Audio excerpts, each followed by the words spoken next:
the Vice Chancellor of the Catholic University, Reverend Professor Stephen Mbogo, members of the faculty, my colleague, brother Tim Wanyonyi, distinguished guests, ladies and gentlemen, students, comrades power, comrades power. Thank you very much. I am very delighted to have an opportunity to speak to this audience this afternoon. When a suggestion was made by Florence that I should come and talk here, I had some mixed feelings. The last time I was here, I was attending a presidential debate. And I don't think that I was very fairly treated. But I said I would come again. And I've come again and again to this place. So I'm very happy to see this audience this afternoon. I was asked to talk about a vision for the next 60 years and beyond about Kenya. Now, I begin by saying that in a few days' time, we'll be celebrating 60th birthday of Kenya as a nation. 60 years ago, our people proclaimed our country's independence. With that, we affirmed that our natural right as a people to be masters of our own fate and destiny. But how did we end up as Kenya? It is important that you go back into history. Kenya, the name Kenya was coined much later by missionaries.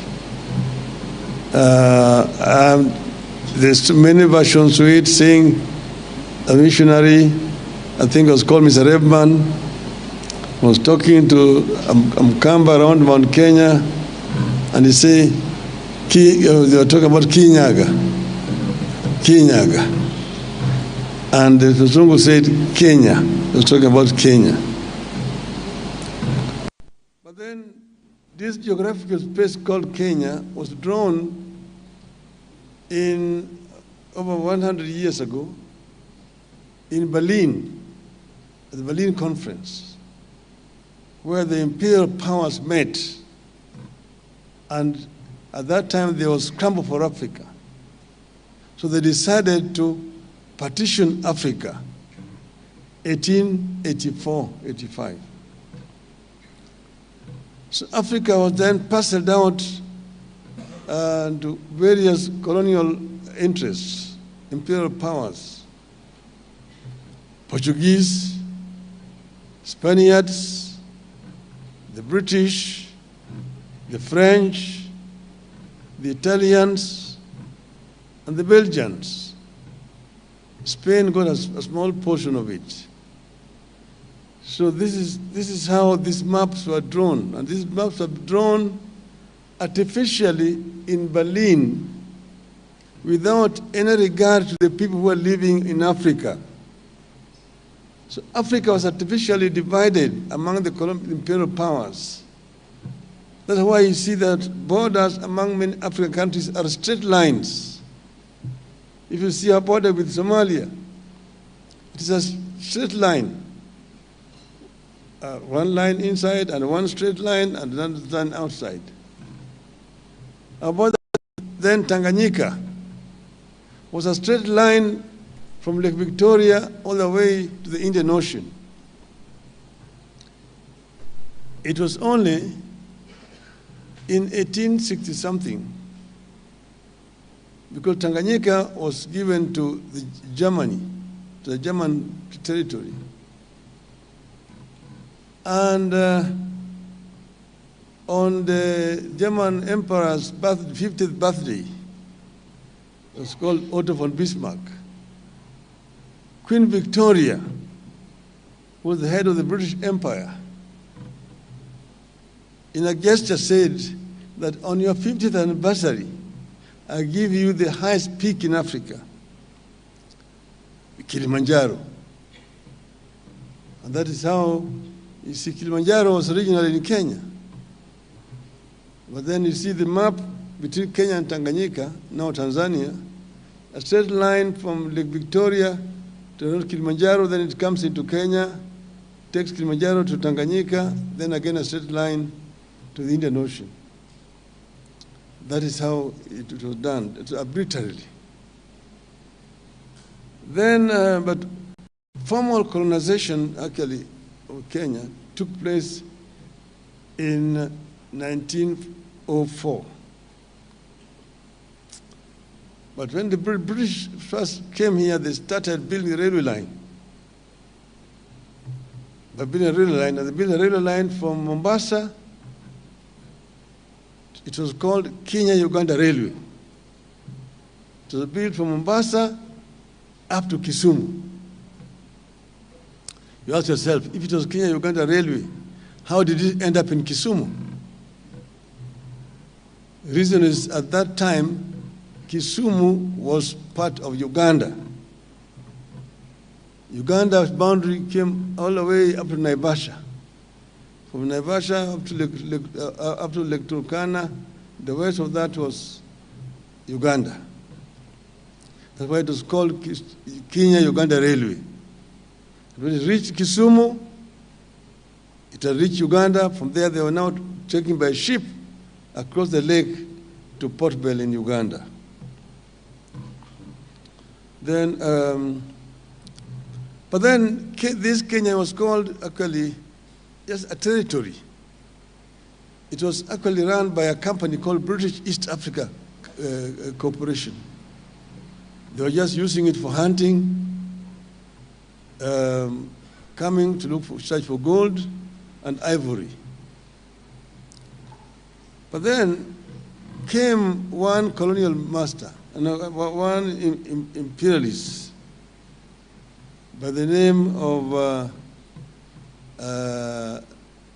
his other name, but later on he became known as Lord Delamere.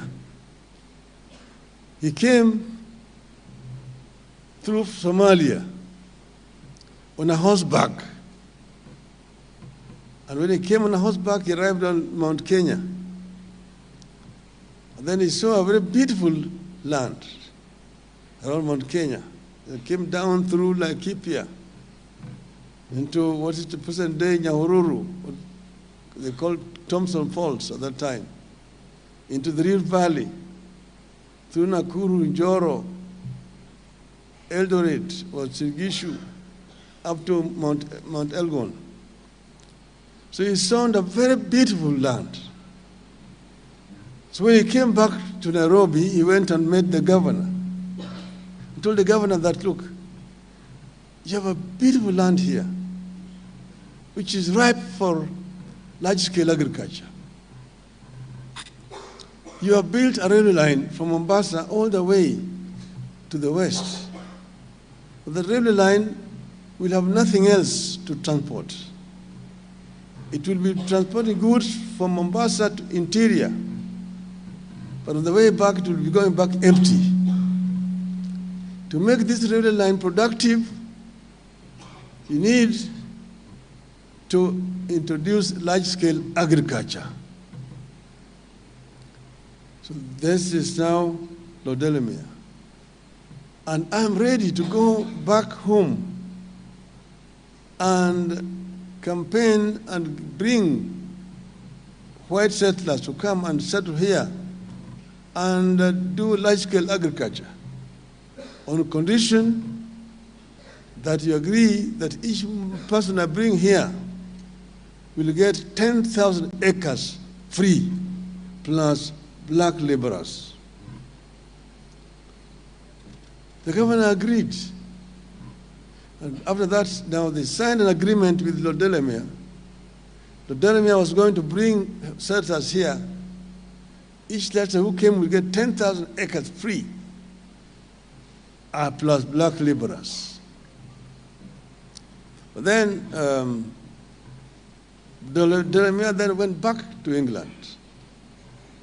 He addressed town hall meetings in London, in Birmingham, in Manchester, in Liverpool, telling them that down there you have found land which is flowing with milk and honey, the biblical Canaan. And whoever agrees to come there will get 10,000 acres free, plus free black laborers. At that time, the story about Africa was very, very disturbing and worrying in England. Nobody wanted to come here. Most people did not want to come. So you got very little response. In frustration, he came back to Kenya. When he came back, someone suggested to him to try down south. So he went down south. He went by ship from Mombasa to Durban. And in Durban, he addressed town hall meetings. Durban, Port Elizabeth, East London, Cape Town, Kimberley, Joburg. There he found white men who had lived in Africa for generations and who did not fear Africa. They agreed easily to come. The prospect of coming and having their own land, because a number of them were laborers on their own fellow white farms, was very appealing. So they came, and that's how most of white settlers who were here during that period came, a majority Boers from South Africa and Rhodesia. So they came here, they got land and got laborers. And so that's how Kenya was then occupied. So we ended up with what was called white highlands in this country.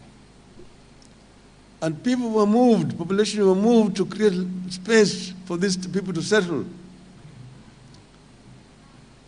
From Laikipia, from the slopes of Mount Kenya, the Maasai communities were living there. The whole of that Laikipia plain were moved.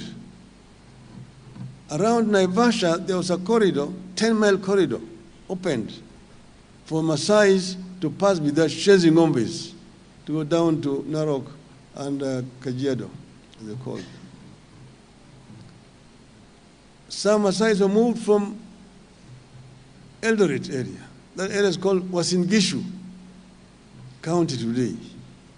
But the Uasin Gishu Maasai are now in Trans Nzoia, that's where they live. They were moved from there to create space for Wazungus to settle in those areas. In Kericho and Bomet there, the large chunk of land was taken away from the Kipsigis and turned into tea estates. The same thing happened in Nandi. The same thing